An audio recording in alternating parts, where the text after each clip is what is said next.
for reduction in defense budgets. Removing reducing conscription timeframes. I think they're talking nonsense. So for you, it's complete at ends with the way. Well, they're either smoking something they shouldn't have smoked, or drinking something a bit too much of what they think, or they are impervious to the realities that are around us. What's up, everybody? Welcome to another episode of Yala, your thrice weekly podcast where we talk about the hottest news with a touch of what, Terrence? Good old humor. Good old humor, man. Yeah. And today we're going to have some good old insight as well. Yeah, because we have a very special guest in front of us. Yeah. Someone who we have, whose post we have spoken about before. Yeah, extensively. We've covered a lot of things that he's written. Yeah. So we are super happy to have in front of us former diplomat and former permanent secretary of the Ministry of Foreign Affairs, Mr. Bilahari Kausikan. Welcome to Yalabat. Well, thanks for having me. Yeah. I hope you don't, at the end of it, conclude it was an act of reckless folly on your part, but we're all for it. We're all for reckless folly. All for it. Yeah. No, because the one thing, even introducing you, you're known as a former diplomat, right? Yeah. And growing up, I always hear, you have to be diplomatic. There's a way to be diplomatic. Okay. I know what you mean. These all are usually said by people who have no idea what diplomacy is. Exactly. So can you enlighten us, because you were in that role for a very, very long time. Very long time, man. Too long maybe. But look, diplomacy is not some arcane magic art, And in the common usage of the term, it means being nice, being agreeable, being polite. Actually, what it means is representing your country's interests. Preferably by being agreeable, by being pleasant, by being nice, but if necessary, by whatever means works. So diplomacy is a process, it's a tool, it's not one thing. It's not an adjective. It is an adjective, but there's an adjective in many meanings. So how do you feel when people bring up the nickname of undiplomatic diplomat? Well, I think most people who do that either mean it in kind of like a comical, affectionate way, or actually don't know what the hell they're talking about. I always found that it is better to be clear. It causes less trouble in the long run because one of the diplomatic functions is to convey messages, right? To convey your country's position. And it's better to be clear. Rather than try to be overly subtle or polite and be misunderstood. Then you will have a lot of trouble correcting things. Now, being clear doesn't mean you have to go around poking people in the eye, unless that is what is necessary to achieve your purpose. And that's very seldom. Right? So if people want to call me that, I have no particular objection. And your own path into diplomacy, I know you've spoken about it before, but maybe just to give a bit more context, you mentioned that it was not intended, right? You didn't intend to. I didn't intend to. I was thinking of having an academic career. And I got a U.S. government scholarship through the Singapore government to go and do a PhD in the U.S. And almost towards the end of it, I qualified, I was writing my dissertation. I decided that I didn't really want to be a teacher, right? I don't think I have any particular vocation for it, right? And if you don't want to teach in a university, what's the point of having a PhD? Particularly in the humanities or social sciences. If you are in the STEM subjects, maybe there's some point, if you want to do research in STEM subject. So if that's the case, why bother? So I quit. I had sort of written a couple of chapters of my dissertation. In the US, it's a damn long and tedious process. And I went back. But, although all of it was paid by the US taxpayer, of course, the Singapore government bonded me. And the bond was 8 years at that time. Wow. At that time. So it's okay. So I went back. I told them, look, I took this scholarship. I was very young. I didn't know what my life goals were. Not that I knew then also, but I knew what I didn't want to do. Okay, at least that. So I don't want to finish. And then as the PSC was wont to do in those bad old days or good old days, they threaten you, So, oh, you go and serve your bond. You cannot break your bond. You pay back. I say, listen to me, read my lips. I didn't say I'm not going to serve my bond. I just say I don't want to teach in a university. Yeah. Right? And then I went back and forth. Oh, you serve your bond in the army. I said, great, I like the army. When can I start? Okay, it didn't work, right? So they tried something else. Then finally, the then chairman of the PSC, who had said nothing, this was not just one interview, it was a couple, I think, said, okay, the boy wants to work, let him work. Where you want to work? So I just came to my head, MFA, so I went to MFA. Oh. And I went to MFA intending to serve out my bond and then find something else to do. But I kind of forgot to leave because I was having fun and I was thinking I was making a contribution. So by the time I realized my bond was over, it was long over. And so what's the point of leaving? Because I was doing all right. And I think I was making a contribution. That's how I stumbled into this. I mean, you mentioned that you didn't want to teach, but at the same time, a lot of people who have gone through MFA have cited your influence as a mentor to them, right? So mentoring people is a bit different from teaching them, In what way? Like what about your mentoring process is different from being a teacher? Well, first of all, you have to set some kind of example. All right. And secondly, if mistakes happen, and mistakes will happen, particularly in this line of work, because you're dealing with many uncertainties. I always use to tell them there are two types of mistakes. Type A mistake, type B mistake. Type A mistake is, and since this is for family consumption, a something stupid mistake. Right? That one, you'll be beaten up and you should not complain. But type B mistakes is if you take a risk, it doesn't work out. And then if you take, first of all, you decide type A or type B. Yeah. If it's type B, then you say, okay, this is what went wrong, this is what you could do. But mainly it is by example. Because when I joined MFA, there was no formal training, You learn by osmosis, by watching your superiors and the political leadership when you take notes and so on, how they do it. And you learn, I think that's the right kind of mentoring. Nowadays, mentoring seems to be a kind of synonym for sayang people. I'm not a sayang people kind of person. I don't think I'm a particularly nasty piece of work either, unless the person deserves it. I see. I reserve the right to judge whether the person deserves it or not. So actually, how did that process for you of learning by osmosis? Because I learned from other people. Okay. So you try to conduct yourself in a way, do things, think of things, in a way that other people can learn from. This is not rocket science. Sure. But for yourself, when you were coming up, where were you learning from? Well, my superiors, my peers. MFA was a very different place then. It was a very small place. Okay. We all, even at a very junior age, had to do a lot of things. There was no formal training. And we learn from each other. You don't know, as I always tell people, if you don't know, for Christ's sake, ask. Right? Right? I mean, a lot of people don't want to ask why I don't know. Yeah. That's right. So, I mean, since then, you even though you've sort of moved away from the civil service already, right? Yeah. But now your name still comes up a lot when people are discussing, even big issues like Israel-Gaza and everything as well. I mean, where do you see your role in the public space now? I don't really set out to have a role, but I'm still interested in international relations.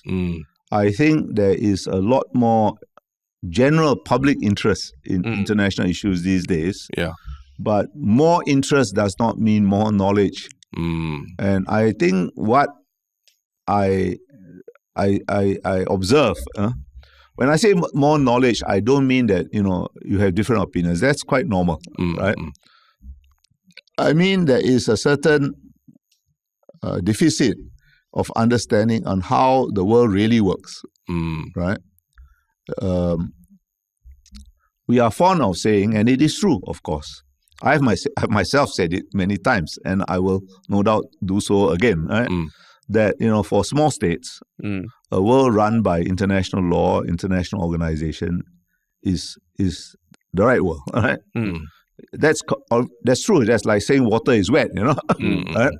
But you have to ask yourself, is this such a world? And the answer, if you are clinical about it, is that it is at best only occasionally and in certain domains, even then partially. International law, international organization, these things, these are among the instruments of diplomacy, but they are not the only instrument. And international law, international organization can only work on a foundation of stability. And stability in the end depends on balance of power. And I mean, like, when you say that, you know, like, if you're being clinical about the world, right? Because, I mean, even some of the things you say, some of the things that we've heard you say at speeches, it almost feels very practical and pragmatic and clinical. Yeah. Right? So how do you find that sits with, you know, sometimes when people get more emotional about these kind of things, do you see that as a big tension? I think it's a tension. It's a tension. It's a fact. It's a reality that you have to deal with. Yeah. All diplomacy has to, for any country, it's not peculiar to Singapore, has to rest on a strong domestic foundation. And that domestic foundation, in turn, is based on consensus. And it is a fact that some international issues arouse strong emotions. Israel-Palestine, Ukraine-Russia, and although it's not talked much about in Singapore, conflicts in Africa, movements of people, displaced people, refugees, even Myanmar, it rouses strong emotions, right? And it's okay to have strong emotions, but you should not let your emotions cloud what is in Singapore's interest, right? And I think you can only do that to kind of detach yourself and keep your eye on the interest on the basis of certain experience, on the basis of a certain cast of mind, which is not inherent but can be acquired through the experience. But for that, I mean, just when you say that, and also it is based on some understanding of how the world really works. Rajaratnam, our first foreign minister, in his very first speech on Singapore's foreign policy, laying out the fundamentals in just a few months after we became unexpectedly independent in 1965, made a distinction between the foreign policy of words and the foreign policy of deeds. Right? Every country has this distinction. So you have to make this distinction in your mind when you're making judgments. This guy says this. Why is he saying this? What was his motive in saying this? Because these speeches, sometimes it's performative, but performative, who is the audience? Right? So you have to train yourself in that discipline of mind to look beyond the rhetoric. Every country uses rhetoric. Every country talks about the UN, but the UN's powers are intrinsically very limited.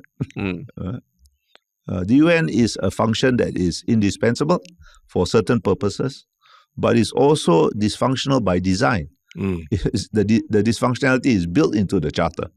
And that is the only way you can have some form of organization. Right? And do you see that sort of dysfunctional by design as being like an intentional thing? Because of course, when I say by design, it's by intention. By intention. Okay, I'll give you the example of the UN, right? The Permanent Five have a veto. That means nothing can pass them that is against their interests. Now, that's obviously against the fundamental idea of the UN that all states are equal. Right? All states are equal only in the General Assembly. But nothing the General Assembly does is binding. Right? The General Assembly is a venting institution. The Security Council is where the UN can take action. But it cannot take action against the interests of some major power. For example, it cannot take any effective action against Russia on Ukraine. And if something happens, it cannot take action against. It did not take action against the US when it invaded Iraq in 2003. If China does something, it will not be able to take action because they all have the veto. Right? But if they did not have the veto, these countries will blow up the UN. Right? Which what happened to its predecessor, the League of Nations. Right? So is it better to have an imperfect organization or no organization? Is this glass half empty or half full? That's a matter of temperament. I think it's half full. But you have to realize that there is the empty part. And when you talk about the UN, it's one of the instruments. It's not the only instrument. It may not be the UN is a kind of symbol for international law, international organization. It's a very important instrument, but it's not the only instrument, and it will not always be the only appropriate instrument. Right? If somebody is trying to kill you, rushing at you with a knife in his hand, this is not the time for diplomacy, right? It's the time to either get the hell out of there, or you have a gun and shoot him. Right? But just now you mentioned that when we were talking about the tension between the practical side of things and the emotions, you said that a big part is understanding how the world works, getting the experience. But to the layperson, right, like me, I'm just living my life, running this podcast. I'm not involved in international relations. How would you expect someone to think, okay, not for myself, but what is Singapore's best interest? Well, actually, in Singapore's case, among almost all countries, our leaders talk a lot about Singapore's interests. Now, whether people listen to them or not, that's another matter, right? But it's there. The information is there.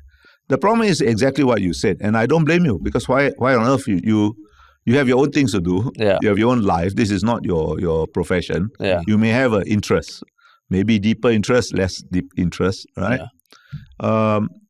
But that's where we all got into this bit of the conversation asking me how you see my role, right? I see my role as one of those capos who, when something like this happens, try to explain what is really happening, because it's not always apparent, and what our interests are in any particular situation. So what do you think is, let's say, like right now? Not that everybody should listen to me, because I could be wrong, but it's a different view. But what do you think, for example, now talking about the Israel-Hamas conflict and all, right? What do you think is the biggest thing that surprised you about how people have responded to it within Singapore or around the world? Nothing much surprised me, actually. Really? It is, this is the fifth, I think, conflict between Israel and Hamas. Right? It's the biggest scale, of course, because what precipitated it, we don't forget. It's a very horrific and barbaric attack on 7 October. So I am not surprised, because whenever something happens in the Middle East, emotions are aroused around the world. And since this is a larger scale, it's more intense emotions. That doesn't surprise me at all. It's now a question of management. I think one of the things that people don't understand, and on this issue, I think we in Singapore have not done a good job explaining it. Actually, nobody has. Right? Look, competition among major powers, which sometimes, too often perhaps, turns to conflict, is an inherent condition of international relations throughout history. Right? This harsh reality of international relations was masked for a relatively short period, maybe 15 to 20 years after the Berlin Wall came down and the Cold War between the US and the Soviet Union ended, because of the overwhelming dominance of the US. Because China had not yet taken off, Russia was Soviet Union had imploded, Russia had not yet regained any semblance of coherence. That period is over. That was an exceptional period. And that would be like the 90s to... No, that was, say, from 89 when the Berlin Wall came down to... There's no clear end date, but I would say around the time of the global financial crisis, right? That 2008, around that time, roughly. Now, that was a very good period for many countries, including Singapore, right? But because it's good and beneficial to you, it's beneficial to Singapore, to China, to all the ASEAN countries, to the US, to most countries, right? Doesn't make it any less exceptional. Nor does it mean it can be recreated. It can't be recreated. So what we are experiencing now is the norm, right? And I say that not just as a message of realism, but as a message for hope. A lot of us, I would say, middle management people, whether in government or in the private sector, grew up during this exceptional period, and they thought it was the norm. And for them, for some period, it's the norm. So I think they are perhaps somewhat discombobulated by the return to what is the real norm, historical norm, which is competition, conflict, uncertainty. But as I said that not as just as a caution about being realistic. I say that actually as a message of hope. Because Singapore had independence thrust upon us during a period that was worse than now, when the Cold War between the US and the Soviet Union was hot in Southeast Asia, where we had far less capabilities, either economic, military, or diplomatic, to deal with those uncertainties of a hot war at our doorstep. And don't forget, Singapore and Malaysia, all the five, Thailand, Indonesia, Philippines, all the five original members of ASEAN faced China-supported communist insurgencies at that time. And for Singapore, in 1965, what capability did we have? But we not merely survived that, but we prospered underneath it. And so as long as we keep our heads, keep calm, maintain the ability to assess situations clinically and react to them in an agile and timely way, there is no reason why we can't do it again. Right? So I always start with that point when people ask me to explain things as a message not merely of realism, but of hope.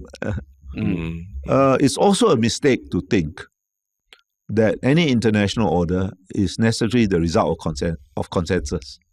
More often than not during history, and indeed for half of my career, it was the contest that defined the order. The contest between the US and the Soviet Union that defined the order. And not merely the contest, but the effort to manage that contest. And right now we are back to a normal period. Well, it's the contest between the US and China that is the main contest that will define the order. There are differences between this period and that period, but this they have in common. Because I think, you've spoken about not characterizing, say, the US-China, the differences they have now as a new Cold War. Yeah, that damn phrase irritates me no end.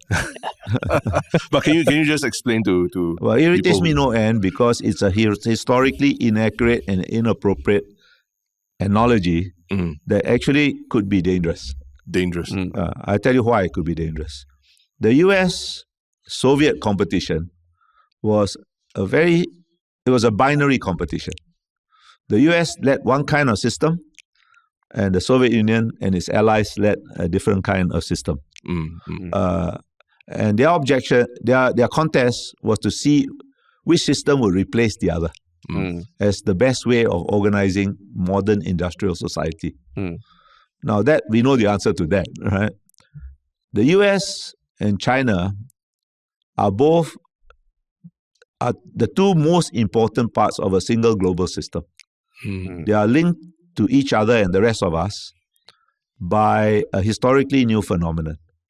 That is supply chains of a density, of a complexity and a scope never before seen in world history. And I don't think it is very likely or probable that this intense web of supply chains is going to bifurcate into two separate systems. It is under pressure, that is clear. There will be partial separations which have already occurred, and more will already occur in certain domains, mainly in high technology and so on, right? But it's just too complicated. It's decoupling, as some people in the West would like, from China is simply not important. And for China to become totally self-reliant is just not possible. All right? So they are competing within a system. And that is not a binary competition anymore. It's a complex competition. And it's very dangerous to mistake one for the other, because if you think a complex competition is binary, you narrow your own choices. Now, in complexity, there are more opportunities to exercise agency. Now, even the smallest country in the most dire of circumstances always has agency. I think that's a very fundamental thing that Singaporeans should understand. If not, there would not be Singapore as we know it today. I would not be sitting here talking to you, nor would you have this nice business doing podcasts. Okay, right? Whether you have the wit to recognize the opportunity to exercise agency and the capability to seize those opportunities, those are different methods. Yeah. But there is always the opportunity. Right? So that's why it is dangerous to mistake what is, to call this a new Cold War, because that immediately evokes the rather simple binary competition between US and Soviet Union. Look, if there's only one major power in the world, right, there's no room to exercise agency. I mean, if that major power asks you to jump, the only agency you have is to say how high, sir. Right? If there's two, there is a little more room. But in a complex competition where the choices are not binary, then it's not easy. I'm not saying it's easy, but there are more opportunities. So you're saying it's dangerous because people You or countries you artificially narrow your own perceptions of your choices.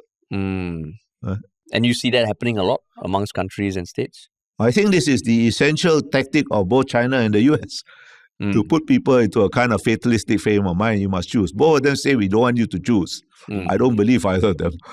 Because you do see it often, right? Even Singapore is touted as always managing this thing in the middle, not. Oh no, we are not in the middle. This is a that's a narrative, lah. That is a negative. Yeah. Look, when we say it's another thing we don't explain very well. When we say we don't want to choose, we don't mean that we just want to sit there, deer in the headlights, frozen, panic, paralyzed, right?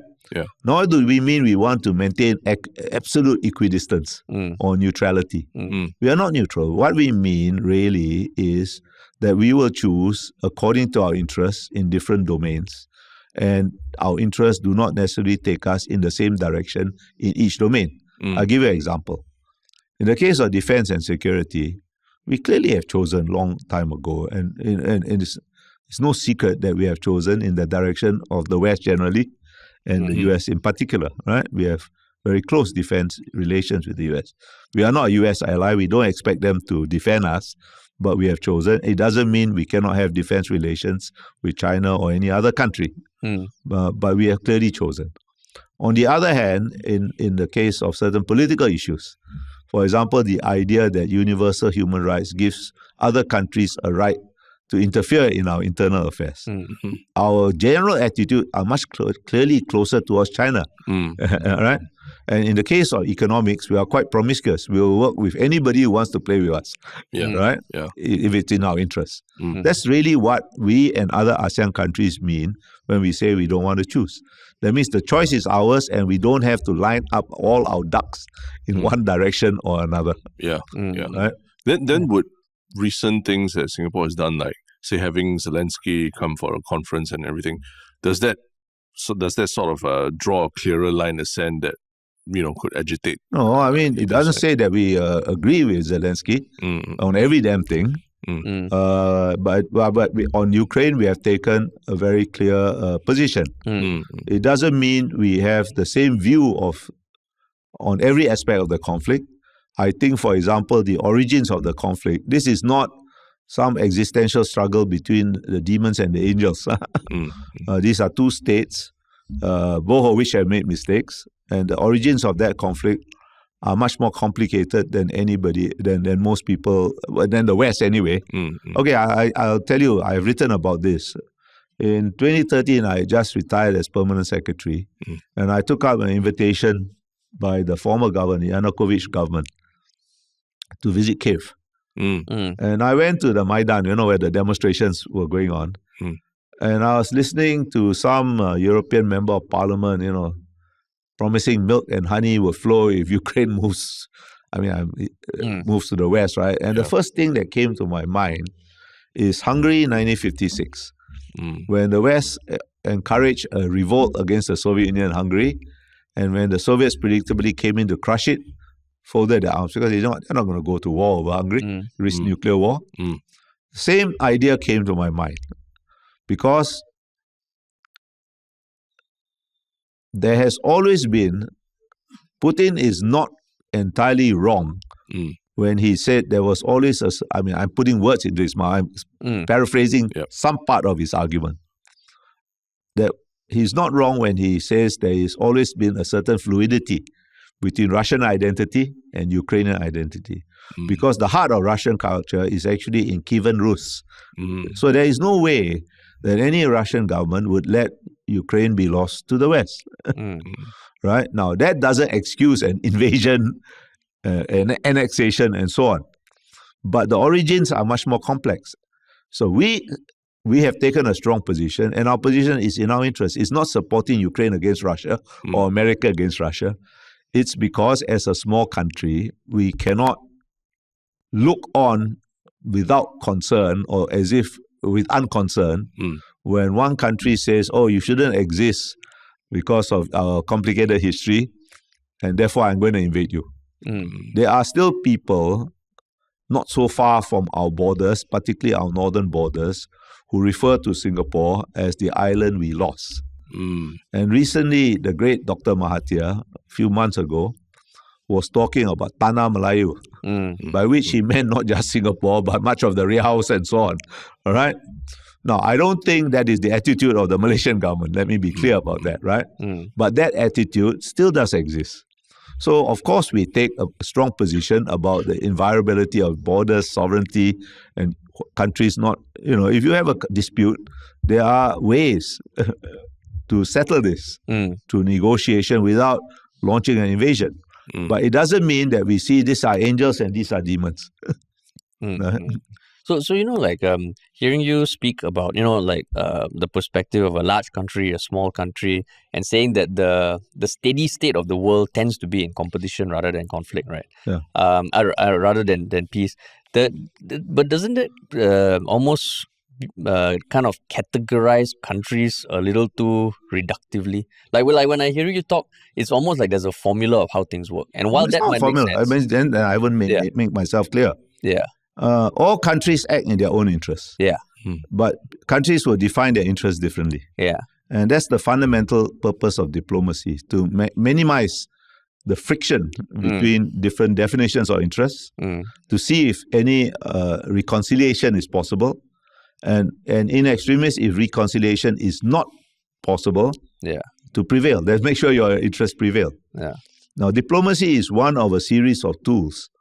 It's wrong to think of force and diplomacy as alternatives. It's better to think of them as different positions on a spectrum of possibilities. If even in the midst of war, diplomacy must go on, because how else will wars end? Right? But diplomacy that is not backed by strength, why should anybody listen to you? Right? So these things are not all mutually exclusive. It's a question of choosing the right combination.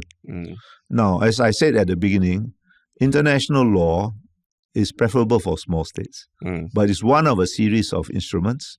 It's not the only instrument. It will not be the always the appropriate instrument. As I say, if somebody is charging at you, brandishing a parang, you try diplomacy, first you stop him, right? And then you talk about it, and then you start talking, right?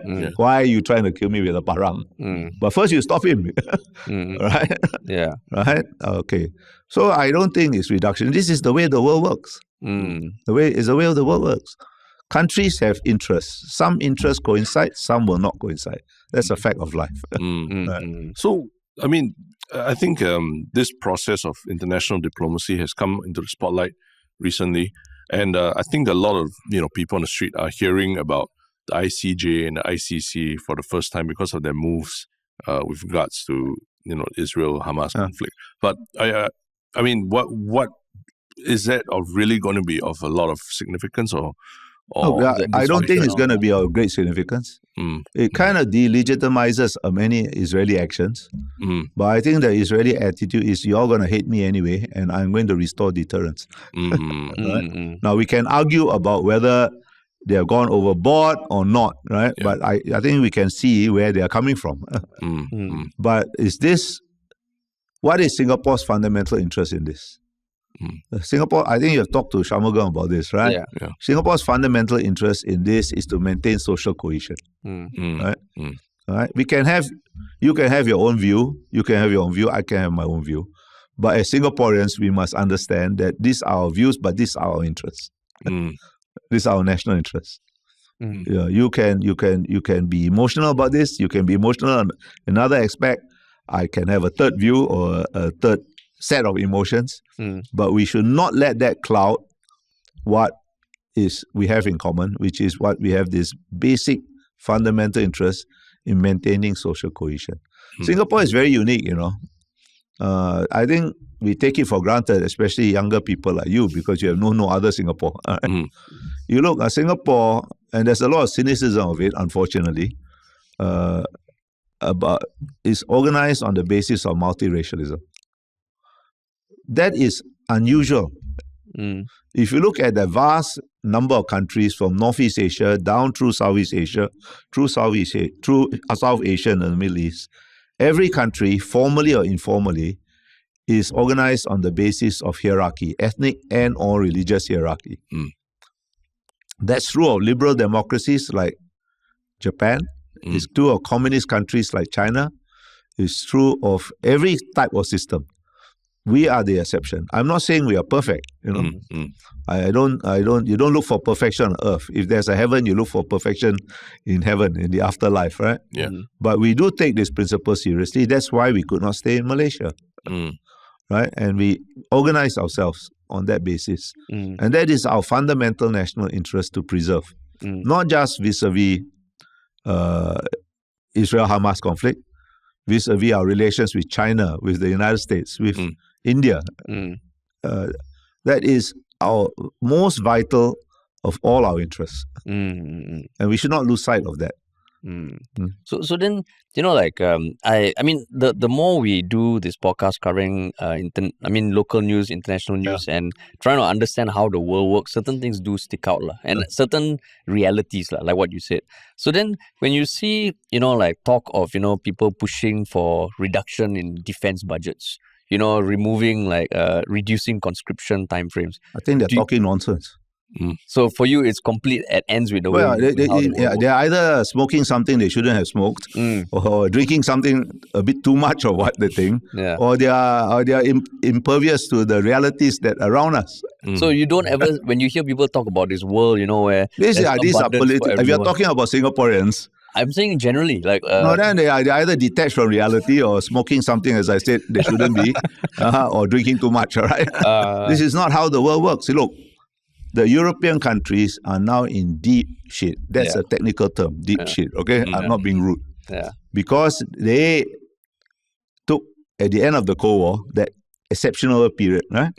They mistook it for the norm, and all of them cut their defense budgets. Almost all, not all, right?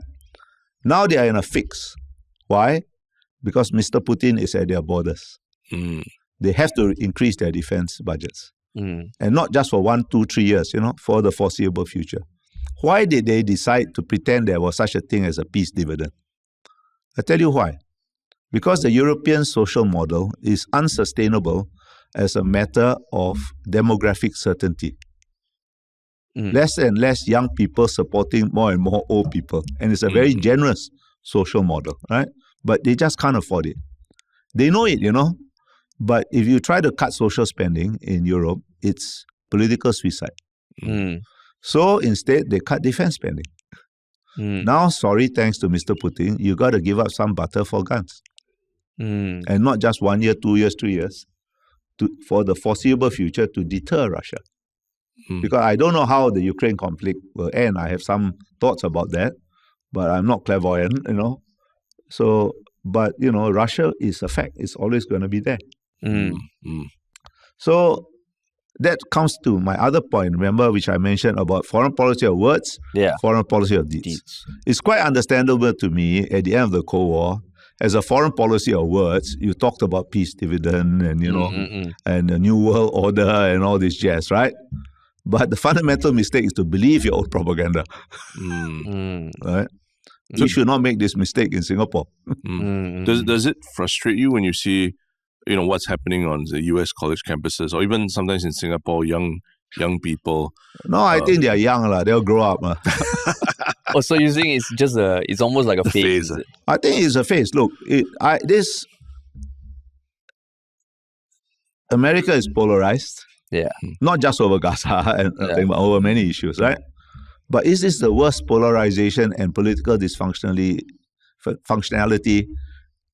within my lifetime I've seen in America? It's not. The 70s were much worse. The campus protests were much worse. Why? Now they are protesting about Palestinians dying, which is good. It shows a certain heart, right? All right, empathy, which is natural. But in the 70s and 60s, they were protesting because they didn't want to go to Vietnam and die. And that was a very more intense kind of protest.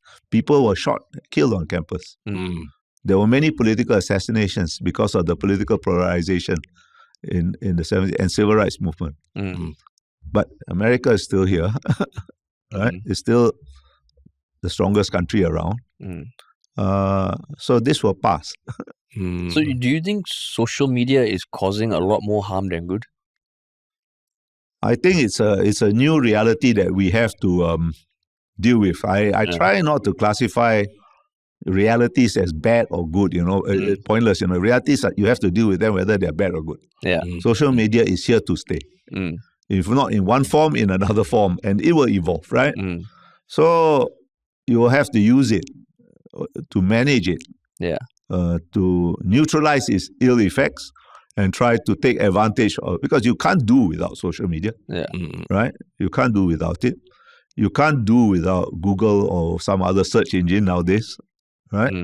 But it has its downsides, right?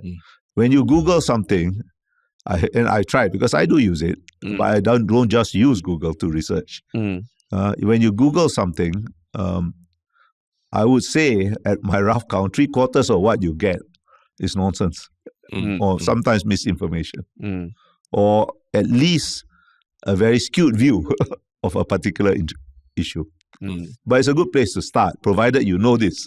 Yeah. And then you can exercise some judgment, to come back to this thing, two of the most important foreign policy speeches made during recent budget debates were last year and this year by Senior Minister of State Sim N, when she was talking in Parliament last year and this year about Singapore's relations with China.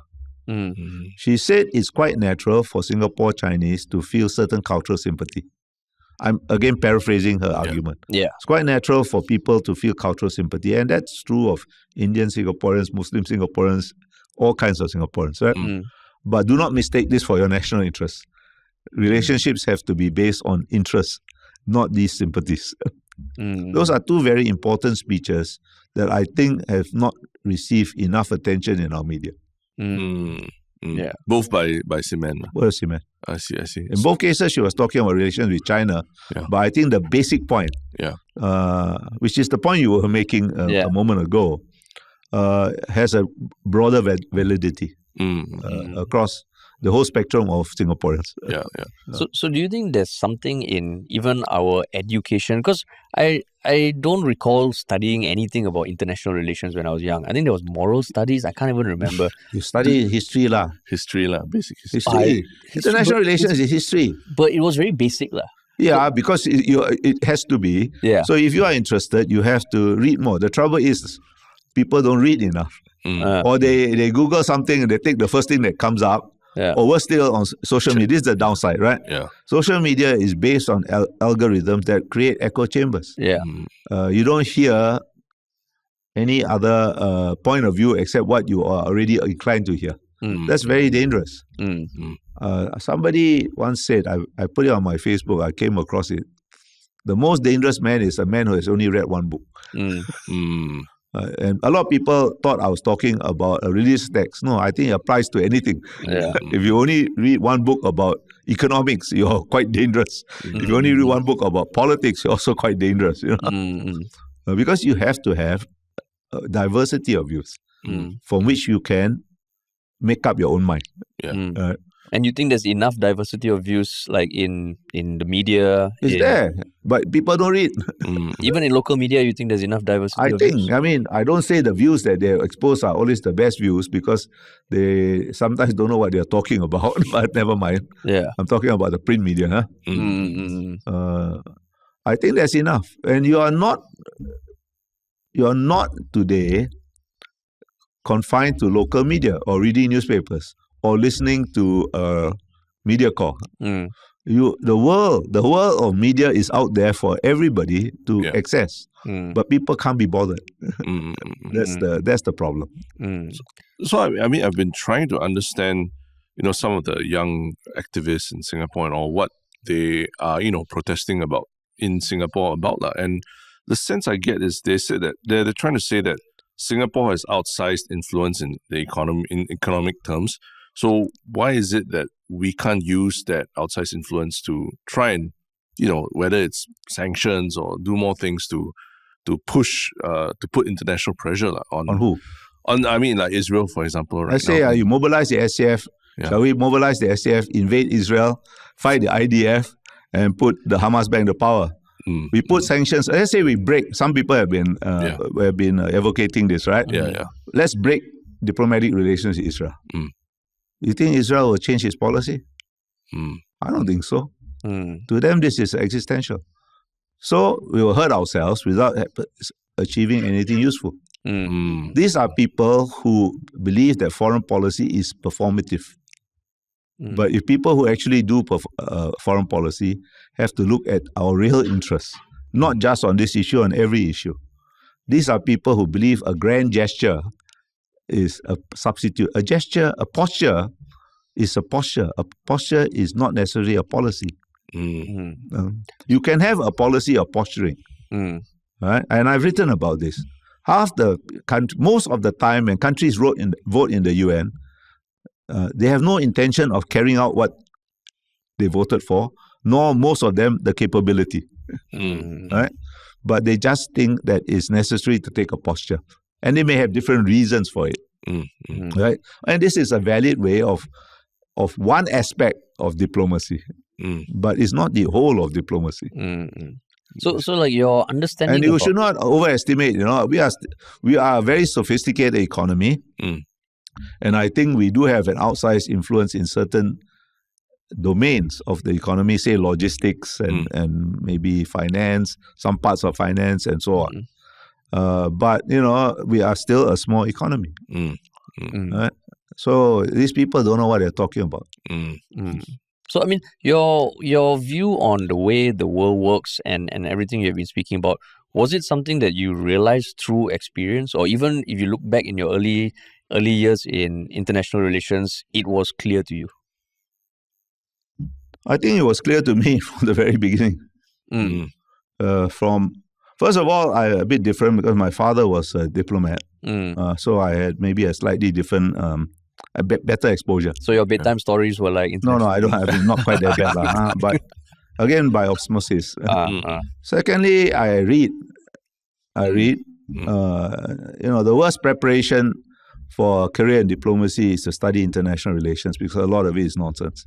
It's better go and read history, better to read literature, and better to, history and literature at least, and maybe some philosophy. History because this is history. International relations is contemporary history. Right? One day it will become history. Literature because it broadens your experience of human nature. And you're dealing with human beings. And philosophy because it gives you a broad view of things, right? Rather than just looking at things in narrow slices. So, no, I don't blame these people for taking simple and naive views, right? But, you have to be realistic about what you can achieve and what you cannot achieve. If you take the entire might of Singapore and dump it in one direction or the other, it's not going to make much difference. It may make a difference in Southeast Asia, but even there, marginally. And let's just say, we want to move, we put sanctions against Okay, I'll give you a real example. We put sanctions against Russia for the second time only in our history when we did unilateral sanctions. Normally, we only follow UN-sponsored sanctions, which are legally binding on all countries anyway. The first time was when Vietnam invaded Cambodia. The two situations are very similar, as you can see, right? And this one when Russia invaded Ukraine. But those sanctions are meant to show, we don't really expect them to change Vietnamese behavior or Russian behavior, but it's a symbol of our seriousness if we take this issue. Right? But in both cases, we didn't refuse to deal with either Vietnam or Russia. In fact, I was very involved in the Vietnam thing throughout my earlier part of my career. And we always told the Vietnamese, as I think the Russians know now, this is not a bilateral issue between us. It's a matter of principle.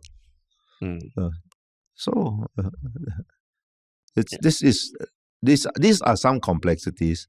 I don't expect Singaporeans in general to understand. Why should they? They got, as you said, they got their own lives to live.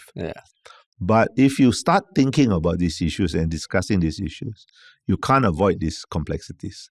But do you think it's something that people, everyone should know, or is basically the leaders of the country should know, and everyone else just? No, I don't think. I think they should. I told you, any country's foreign policy has to rest on a base of domestic support. So they should know. They did not know. The general public need not know in detail. I don't think it's necessary. And why should they take all? They can't quit their job and spend the next 3 months studying international relations, right? Right? That's just nonsense, right? But if you are interested in an issue, you should expose yourself to some deeper understanding somehow. And the resources are there. Now, whether you want to use them or not, that's another matter. So I know in one recent talk that you spoke, and correct me if I'm wrong, like I recall you saying certain things like, the two-state solution in the Middle East and the Taiwan-China situation, there are almost practical inevitabilities, but there's also the belief that there can be a solution that can be found is very important to keep going. As I said, this is it's wrong to think of international order as necessarily based on consensus. It's also wrong to think that for every problem there is a solution. So for most international problems, there are no solutions, or even if you try for a solution, it creates a new set of problems. But they can be managed.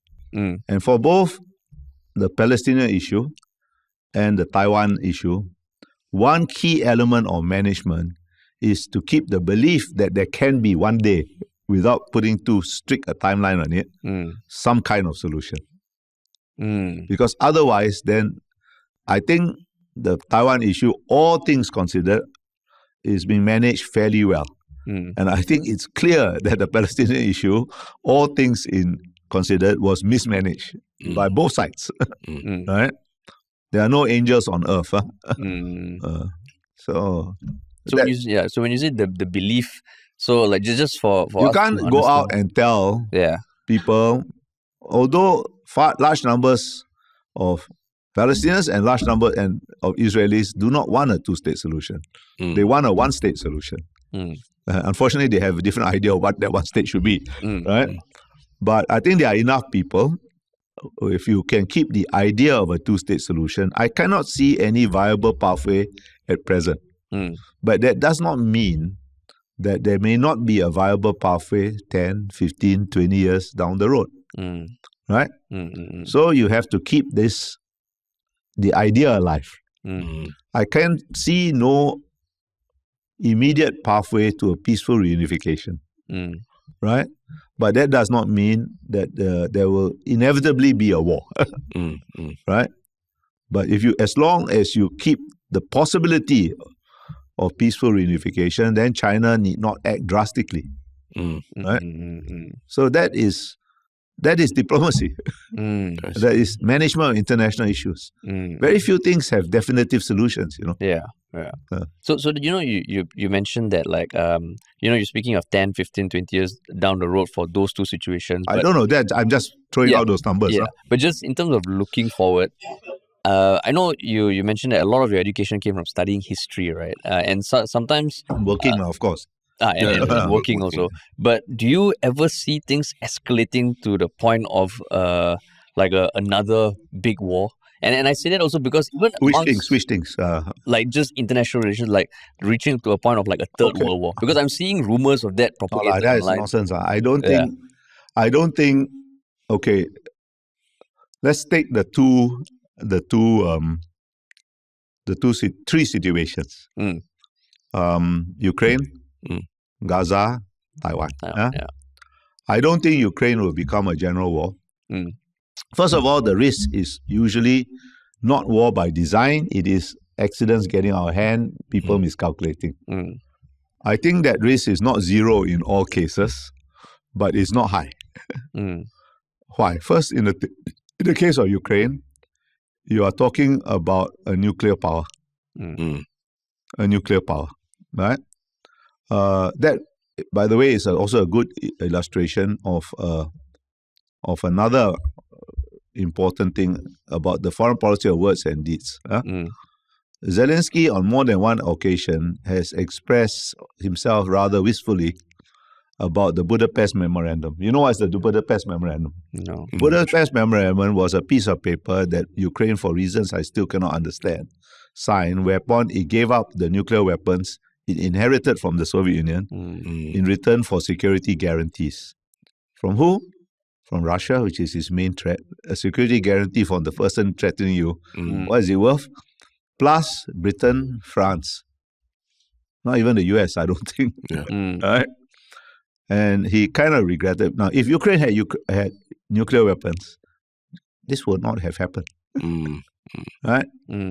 But I don't think it will escalate because Russia has nuclear weapons, and therefore the West will support Ukraine at one arm's length. Now, they're not going to get directly involved. Gaza, there's always a risk of this escalating into a wider war. But from the very beginning, I was quite convinced this will remain, barring accidents, of course, a sub-regional conflict. It's a terrible humanitarian tragedy. But geopolitically, it is a sub-regional conflict. It's not even a regional conflict. It's a sub-regional conflict. And I came to that conclusion for a simple reason. For the main actors in the region, which are Israel, Iran, and the Arab states, Palestine is simply not important enough to risk a major war. I am also convinced that sooner or later, don't ask me when, but I think within my lifetime, although I'm quite old, certainly within your lifetimes, right? Because you're much younger, there will be a major war in the Middle East. But it will be fought not over Palestine, but over Iran's nuclear capability. Because that is an existential issue to both Israel and the Arab states, the Sunni Arab states, especially the Gulf monarchies. And I see no way of stopping Iran short of a war. But nobody is keen for that. Right? For Taiwan, I think you can manage the situation, provided you keep the idea of eventual reunification alive. And ensure that Taiwan has a strong deterrent capability. I see. So then this is what I mean by managing problems, not solving them, you know. And it sounds like what you're saying is that it's always going to be managing problems because that's international relations. Even if you solve one problem, that the solution may create a new set. Right? So would someone like Trump coming to power in the US potentially coming to power? Potentially coming to power. Unless you know something, then you must bet the. I mean, after the first round of debates, a lot of people say. It seems to be like that, But would it? Do you think that could lead to some escalation towards that accidental? I don't think so. No, I don't think so. Not in any significant way. Trump has boasted that he could stop the Ukraine war like that, right? But Trump is Trump, lah. But even if he stops it, it will mean a divided Ukraine. It will be an armistice, not a settlement. Something like what's happened in Korea for over the last 70 years. There's no. The two Koreas are theoretically still at war, Yeah. So there will be armistice in Ukraine. Maybe, maybe not. And actually, if I was an American, I would not want to see a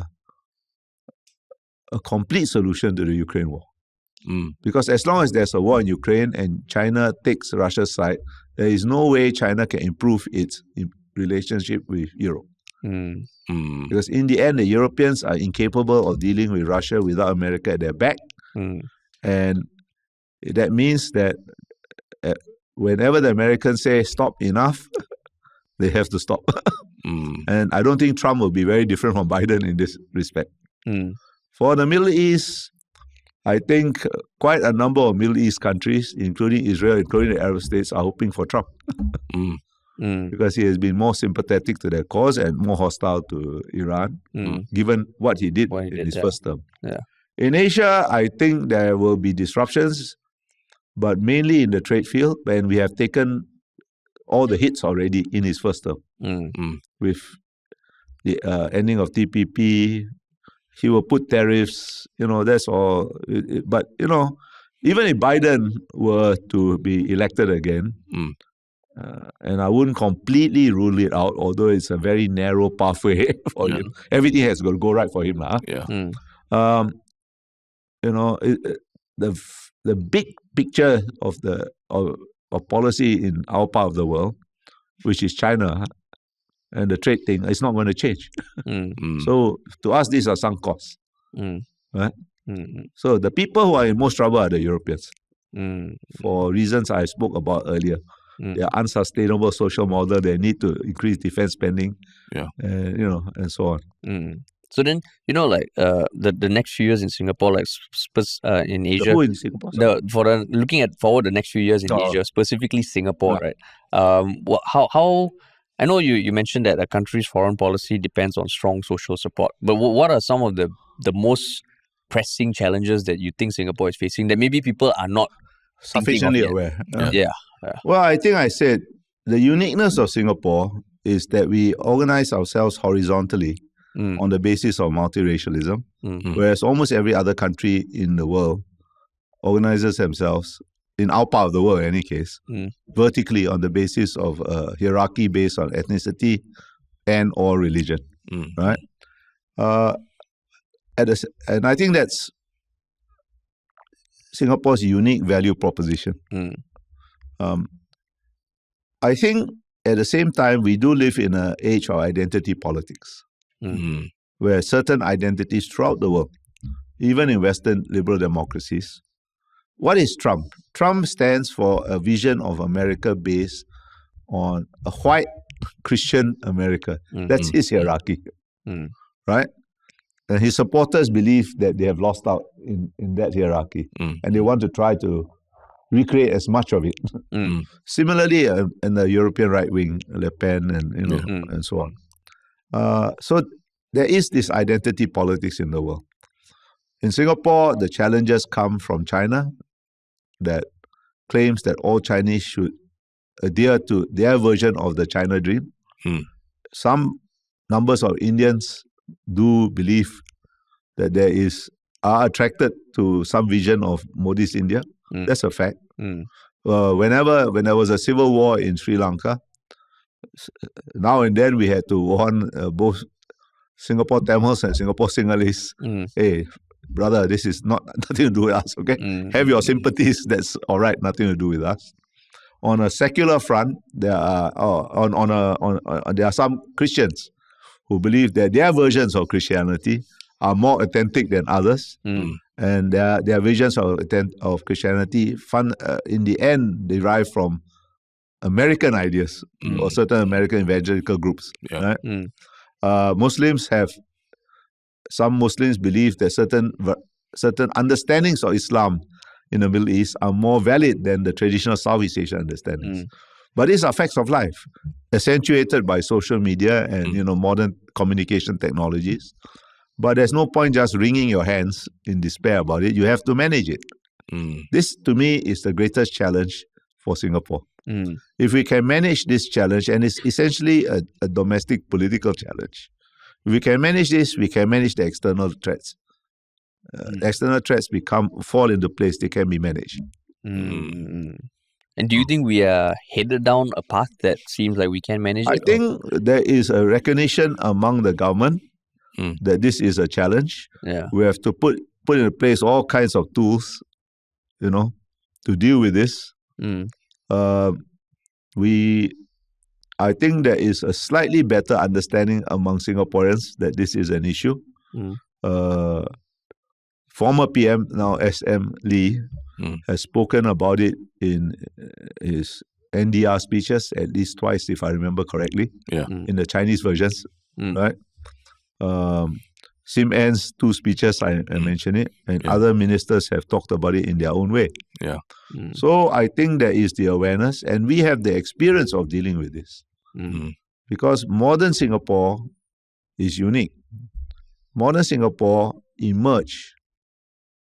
Modern Singapore, I mean post-colonial Singapore, all right? Okay. Emerged, not before 1965, but emerged out of a fight against the Communist United Front, right? And this is the only example, the PAP, of a non-communist party going into a United Front with a communist-backed party and winning. There's no other example in the world. Okay? So we have the experience, we have the tools. No reason why we shouldn't succeed, provided we keep our nerve and we maintain the support of the people and the understanding of the people that this is the issue. So, do you have any advice for a young Singaporean who's, on social media and seeing things and feeling like it's so dire and there's so little that we can do and feeling frustrated? Take a historical perspective. Think back. And the materials are there. Whether you want to access them or not just on social media, but on social media. We came out of much more dire circumstances. And the Singapore you see around you is the result of that simple fact that we always have agency and can use it. But it requires government and people working together, being on the same page, doesn't have to be identical understandings, but similar understandings of the issue. And therefore, whatever political debates you may have should be within these parameters. I'm talking about domestic political debates. So I think my advice is read history, read your own history, understand your own country's history first. Right? We came out of very dire circumstances. I once did a very rough study. We became independent 65, right? I once counted roughly the decade after 65 to 75. Roughly 30-something countries became independent around that time, in that decade. 30, I can't remember, 30-something. Let's round it off, let's say 30. Right? If you take out, most of those 30-odd were ex-British colonies, like us. If you take out the Gulf states, which are a special case because, they have oil, you poke your finger in the ground, money comes out, right? Most of them, except us, it's very hard to call them successes. What is the difference? The difference is leadership. That's why Singapore pays so much attention to leadership. And Singaporeans, I think, don't understand the crucial role of leadership and its connection with maintaining Singapore's unique value proposition of multiracial, a horizontal mode of organization in the midst of not just the geopolitical turmoil, but the strong pulls of identity politics throughout the world. This is a global phenomenon. And I don't see any reason why we should be exempted.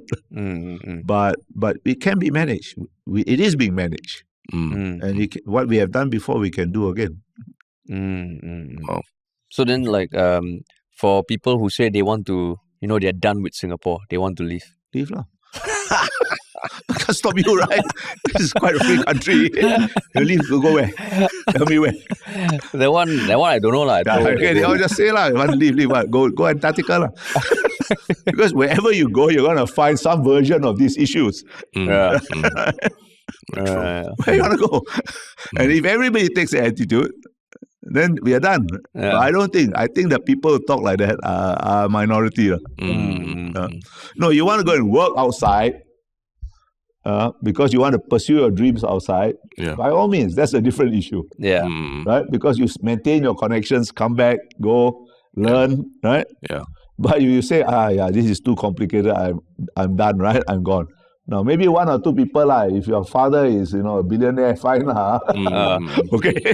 But for normal Joes like us, wherever you go, you're going to have the same problems. Yeah. If you go to some foreign country, because you are a stranger, a recent immigrant, you're going to have the problems multiplied, okay? So, I mean, but if they want to go, nobody will believe you. Tell them all that. Let them go and try. Yeah.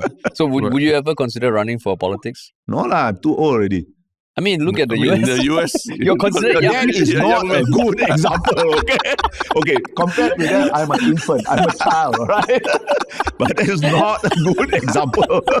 I mean, even north of the border, also you're that is another not so good example, okay? But I mean, thanks so much for sharing. I'm very happy to be with you. Yeah, it's very, very. And I think I think even in researching before this and all that, like just hearing your speeches and talks, it really gives a perspective on the, like you said, events that we read about today and feel so it's so terrible. But when you hear about the larger history, it really helps to frame things, especially for people who shouldn't underestimate the challenges. Yeah. But we shouldn't allow ourselves to be paralyzed by them either. That's your ending message of hope. Message of hope, right? No, we have gone through worse. And we're still here.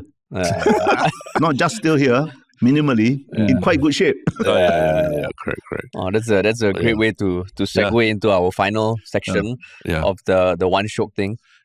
Which we did tell you beforehand. Yes. Yeah. So we will still go first to give you a few, if you need a few minutes to capture your thoughts. I already know what I'm going to tell you. Oh, you know already. Whether you like it or not, it's another matter. I mean, one Shiok Thing is never, as long as it's Shiok to one person, it's fine. Yeah. Okay. Yeah. So you want to go first? Yeah. Okay, wait. I need to pull mine up. You got yours? I do have mine. Mine is basically there's this very interesting podcast. It seems like a podcast, I think.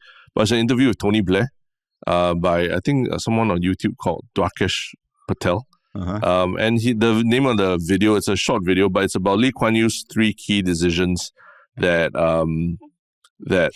made Singapore rich. That's the headline.